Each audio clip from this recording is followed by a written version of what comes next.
Hey, Adam, Geez, one why, thing. why do you think they call it bumpers, Gary? I don't know. Because they come at the beginning, at the end, like bumpers. Alex, you're a marketing guy. Do you like that design behind Paul? Does that logo thing look pretty cool to you? Hey, I forgot to hit the record button. Yeah, that's really professional, isn't it? Well, this is a professional podcast. I met her in a parking lot and was handed 2 little Yorkies. And the only person I knew that knew Yorkies was Paul. So I called Paul and said, Paul. CEWT Talk is a weekly 20-minute podcast brought to you by the Continuing Education and Workforce Training Division of Idaho State University's College of Technology. Find us on Apple Podcast, Spotify, and SoundCloud and subscribe today. Now it's time to get started with CEWT Talk. Welcome, everybody, to Idaho State University Continuing Education and Workforce Training's weekly podcast, CEWT Talk. As you can see, some of our normal co-hosts are out today, so you have me as well as Graziela Larroca, who is one of our instructors in our art classes here at Continuing Education and Workforce Training. She has a very, very unique background, and she's working on some really wonderful projects right now. Can you take a moment to introduce yourself and tell us a little bit about you? Sure, thank you. My name is Graziela. I am a new resident of Pocatello. I just moved here about 6 months ago from New York.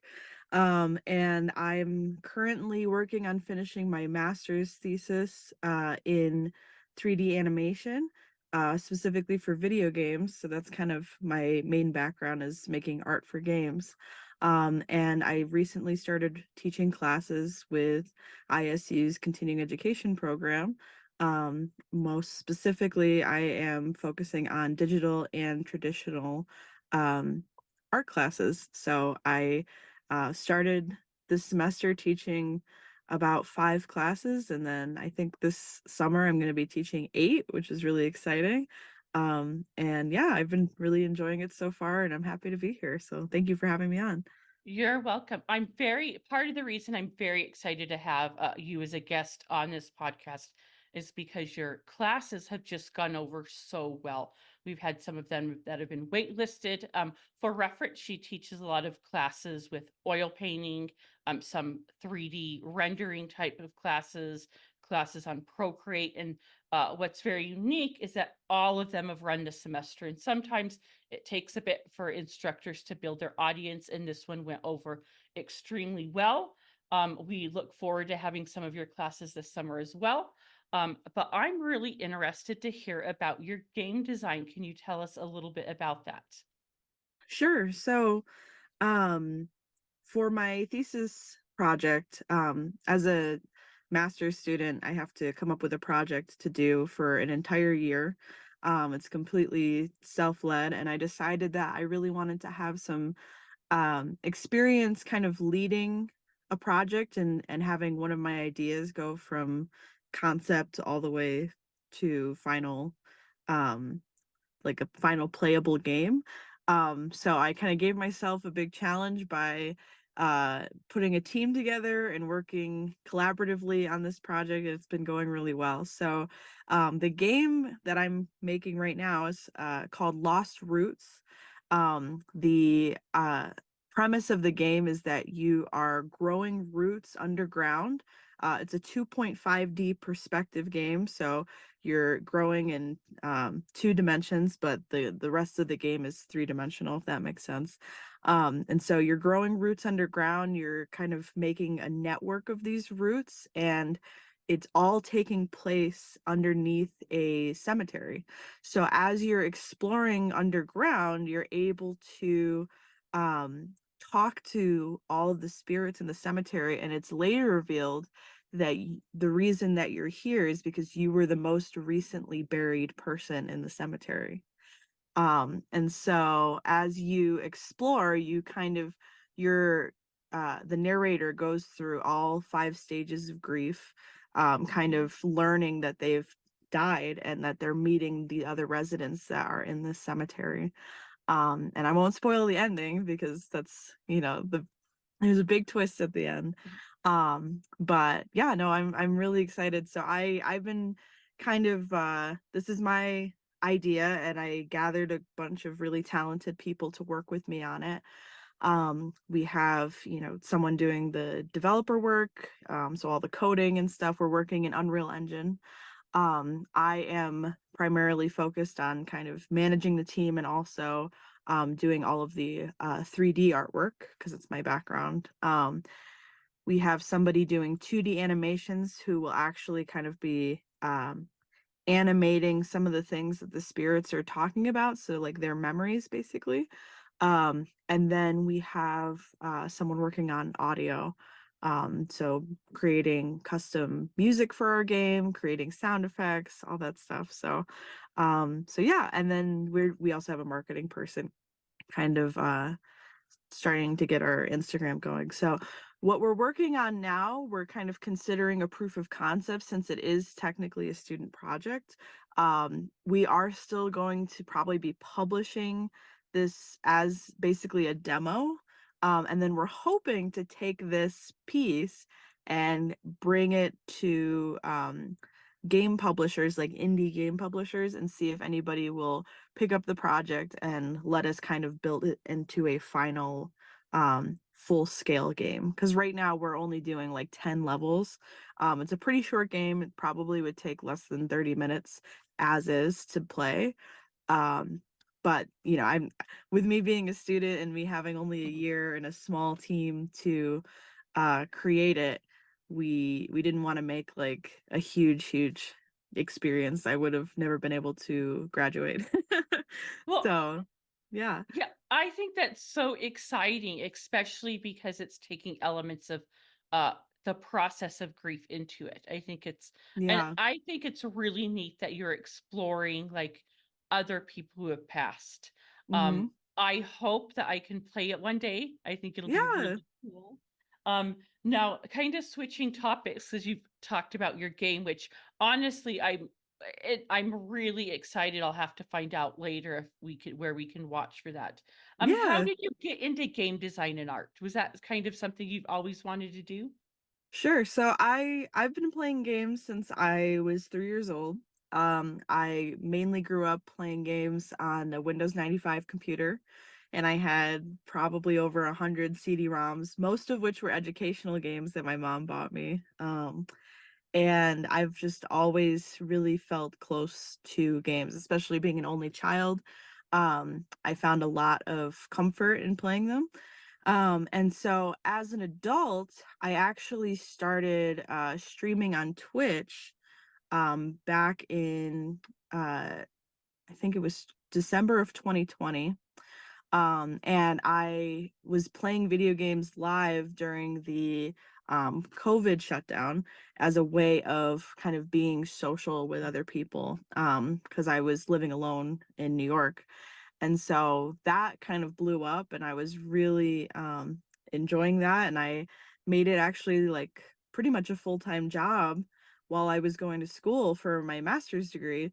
Um, and yeah, I was really successful on there, and I was able to become partnered, which is like a certain threshold of like once you get a certain number of viewers and subscribers, you become like verified on there. So it was really blowing up, and everything was really great with that. And I pretty recently decided to step away from it to kind of pursue my other career goals, because that's not what I went to college for.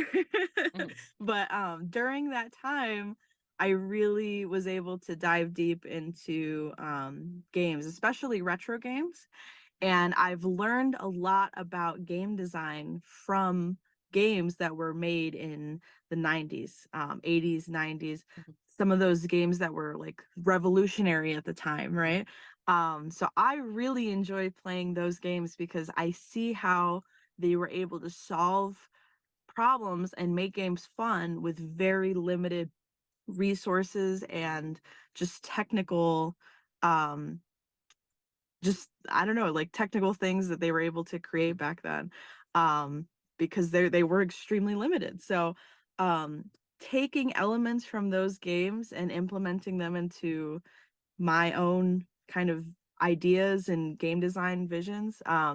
That's kind of where I get a lot of inspiration from. So between that and always having been involved in art, I've also been doing art since I was a kid. And at the age of, I believe, 14, I won my first uh, art competition. I won Best of Show at a local art exhibition, which was really exciting. And then I kept entering my work in different things. I won Best of Show and first prize at the New York State Fair for some of my oil paintings, and it just kind of kept snowballing from there. So I decided to continue my love for art through my higher education. So all of that combined, I feel like kind of made me kind of go for what I'm doing today. Now, what led you to teach classes at continuing education here at CEWT? Sure. So I really honestly, since I was probably 15 years old, I wanted to do art lessons. So I have always kind of paid really close attention to how the people who have taught me like how they teach. I've always found it really fascinating, and I feel like I really connect with people. So I really enjoy the connection part of teaching. So um, when I moved here, I was looking for opportunities to um, just to connect to people in the community since I was new and I wanted to start meeting people. And I've already met some really amazing Oh, people and good. made some wonderful connections. And yeah, so I've just been happy to kind of share my knowledge and be able to do it in a really fun setting. I try to make my classes feel fun. I usually play music. I usually like it's pretty relaxed, but we do a lot of learning at the same time. And I've been just really amazed at how far my students have gone in just 3 classes or 6 classes, how much their skills have grown in such a short amount of time. It's really exciting. That is, I'm very glad you enjoy teaching for us. Is there Yeah. anything that surprised you with teaching here at CEWT? I think the broad range of ages in all of my classes. So, for example, like I had a feeling with my painting classes, it would kind of be a broad range. Like we have people younger than me, we have people who are, you know, probably in their 60s, 70s, and everything else in between. So I kind of expected that for my painting classes because that's kind of for everyone. But what surprised me was the range of ages in my digital classes, especially 3D modeling. So I have a lot of older people, some professors that I'm actually teaching, which is, you know, I think I find that so funny for me, just teaching professors who have been teaching for much longer than I have. No pressure, right? So, Mhm. but no, it's been a wonderful experience, and they're all super open to learning, and it makes it a lot of fun. Well, I'm glad you've had so much success in some of, especially your oil painting and your 3D modeling class. Yeah. Um, what's really great about our program is that most of our classes are very low cost. But because of that, it means our instructors do not get paid what they could in the corporate world or in Hmm. any other setting. So it's really wonderful when we have people like you who are willing to teach these classes for the amount we can pay in order to let our community members take a class. And I think that's Yeah. especially really valuable after COVID, where people were a little bit isolated, and classes like these can open up avenues for people to start kind of re-emerging in the world, and especially like you, people who are new to the community who may just want to meet um, new people as well. Have you been able to make some connections in your classes and see some friendships start to develop? Yeah, absolutely.